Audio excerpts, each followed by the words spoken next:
Hello student. सर्वप्रथम आपको नवरात्रि की बहुत बहुत शुभकामनाएं और मेरी माता रानी से प्रार्थना है कि आप सभी के सपने जरूर पूरा करें।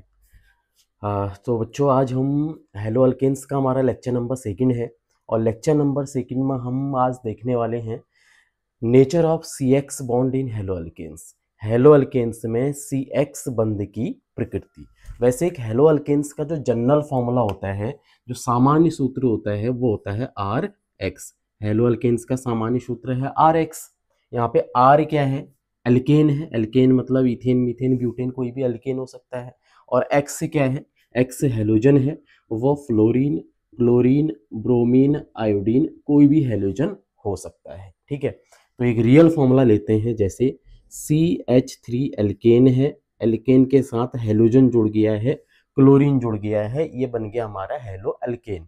ये हेलोजन है, ये एल्केन है, ये बन गया हमारा हेलो एल्केन। ऐसा हमने प्रीवियस लेक्चर वीडियो में पढ़ा है, तो आप लोग उसको जरूर देखें। चलिए इसको और सिंपल बनाते हैं। ये जो कार्बन है, इस कार्बन के साथ है 3, तो इसके साथ H एटम जुड़े हुए हैं। देखिए आप, 3 इसके साथ H एटम जुड़े हैं और ये जुड़ा है इसके साथ हेलोजन एटम। तो ध्यान देना, CX बंध का मतलब है ये जो कार्बन है, जिस कार्बन के साथ हेलोजन जुड़ा है, और हेलोजन को हम कह रहे हैं एक्स, एक्स से इसे प्रदर्शित कर रहे हैं। तो कार्बन और एक्स के बीच में, मतलब कार्बन और हेलोजन के बीच में जो ये बंध बन रहा है, कार्बन और हेलोजन के बीच में जो ये बॉन्ड बन रहा है, इस बॉन्ड का नेचर क्या है, इसकी प्रकृति कैसी है, ये हम इस लेक्चर वीडियो में समझने वाले हैं। ठीक है, तो समझते हैं। कार्बन और हेलोजन के बीच में जो ये बंध बन रहा है, ये सिंगल बॉन्ड है और इस बंध को बनाने में 2 इलेक्ट्रॉन भाग ले रहे हैं।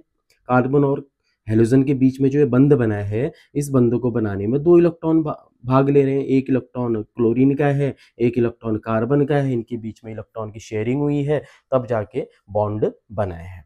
ठीक है, अब क्या है कि जो ये क्लोरीन है, जो ये हेलोजन है, हेलोजन का नेचर होता है कि ये इलेक्ट्रोनेगेटिव होते हैं, ये विद्युत ऋणात्मक होते हैं। तो कार्बन से अगर इनका कंपैरिजन करें तो कार्बन की अपेक्षा तो ये बहुत ज़्यादा विद्युत ऋणात्मक है, बहुत ज़्यादा इलेक्ट्रोनेगेटिव है।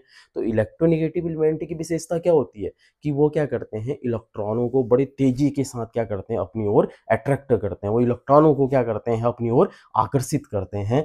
तो जो क्लोरीन है वो विद्युत ऋणात्मक है, वो क्या करेगा, इस बॉन्ड को बनाने में जो ये 2 इलेक्ट्रॉन भाग ले रहे हैं, इन इलेक्ट्रॉनों को, इलेक्ट्रॉन के स्फीयर को क्या करेगा, अपनी ओर आकर्षित करेगा, अपनी ओर अट्रैक्ट करेगा। क्योंकि यहाँ पर क्लोरीन विद्युत ऋणात्मक है, फ्लोरीन भी होता तो भी बात वही थी, ब्रोमीन भी होता तो भी वो भी अट्रैक्ट करता, आयोडीन भी होता वो भी अट्रैक्ट करता, क्योंकि सारे हेलोजन तो विद्युत ऋणात्मक है। तो विद्युत ऋणात्मक होने की वजह से ये कार्बन और हेलोजन के बीच के बंध को बनाने में, बॉन्ड को बनाने में जो इलेक्ट्रॉन पार्टिसिपेट कर रहे हैं, इन इलेक्ट्रॉन्स को हेलोजन मतलब कि यहाँ पर क्लोरीन है, क्लोरीन अपनी ओर आकर्षित करेगा। अगर क्लोरीन अपनी ओर आकर्षित करता है तो होगा क्या, ये इलेक्ट्रॉन क्लोरीन की ओर झुक जाएंगे। ये इलेक्ट्रॉन, हेलोजन इसको अपनी ओर आकर्षित करता है तो हेलोजन की ओर झुक जाएंगे, क्लोरीन की ओर झुक जाएंगे। तो क्लोरीन की ओर यदि इलेक्ट्रॉन जाते हैं तो क्लोरीन कैसा फील करेगा, अगर इलेक्ट्रॉन क्लोरीन की ओर चले जाएंगे तो क्लोरीन क्या फील करेगा, इलेक्ट्रॉन की अधिकता फील करेगा। मतलब जो क्लोरीन है उस पर आंशिक ऋण आवेश आ जाएगा, क्योंकि जहां भी इलेक्ट्रॉन की अधिकता होती है तो वहां पर ऋण आवेश आता है। ये सब बातें आप जानते हो। ठीक है, तो जैसे ही ये इलेक्ट्रॉन क्लोरीन की ओर जाएंगे तो क्लोरीन पर आ जाएगा ऋण आवेश, और कार्बन से हो जाएंगे दूर, कार्बन से दूर चलेंगे, इसलिए कार्बन पे क्या आ जाएगा, धनावेश आ जाएगा, अल्फा पॉजिटिव चार्ज आ जाएगा। अल्फा पॉजिटिव इसलिए लिख रहे हैं हम सिंपली पॉजिटिव निगेटिव भी लिख सकते थे। अल्फा पॉजिटिव मतलब आंशिक धनावेश और आंशिक ऋणावेश आ रहे हैं यहाँ पर, इसको बोलते हैं आंशिक धनावेश और आंशिक ऋणावेश। पूरा ऋणावेश कब आएगा, जब ये Cl इन दोनों को, इलेक्ट्रॉनों को लेके यहाँ से अलग हो जाएगा, फिर इस Cl पर क्या आ जाएगा, पूरा ऋणावेश आएगा। अभी ये जुड़ा हुआ है, अभी बॉन्ड तो बरकरार है, बॉन्ड तो बना ही है, इसलिए Cl पर जो ऋणावेश आ रहा है इलेक्ट्रॉनों को अट्रैक्ट करने की वजह से, वो कैसा आ रहा है, आंशिक ऋणावेश आ रहा है। और कार्बन पर क्या आ रहा है, इलेक्ट्रॉन के दूर जाने की वजह से आंशिक धनावेश आ रहा है। तो हम क्या कह सकते हैं कि हैलोजन में जो CX बॉन्ड है उस पर एक जगह पे पॉजिटिव पोल बन जाता है, एक जगह पे नेगेटिव पोल बन जाता है, एक जगह पे धन ध्रुव बन जाता है, एक जगह पे ऋण ध्रुव बन जाता है। इसीलिए हम कहते हैं कि हैलो अल्केन्स में जो CX बॉन्ड होता है, CX बॉन्ड का जो नेचर होता है वो पोलर होता है, मतलब वहाँ पे ध्रुवीयता आ जाती है, वो ध्रुवीय नेचर का होता है। तो हैलो अल्केन्स में CX बंध जो है, जिस कार्बन के साथ हैलोजन जुड़ता है, उसकी प्रकृति क्या है?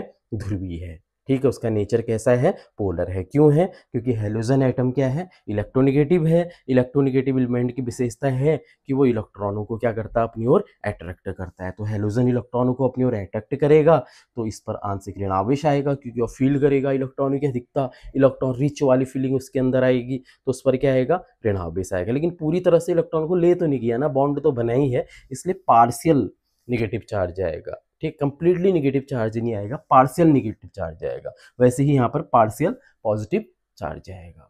ठीक है, ओके, थैंक्स।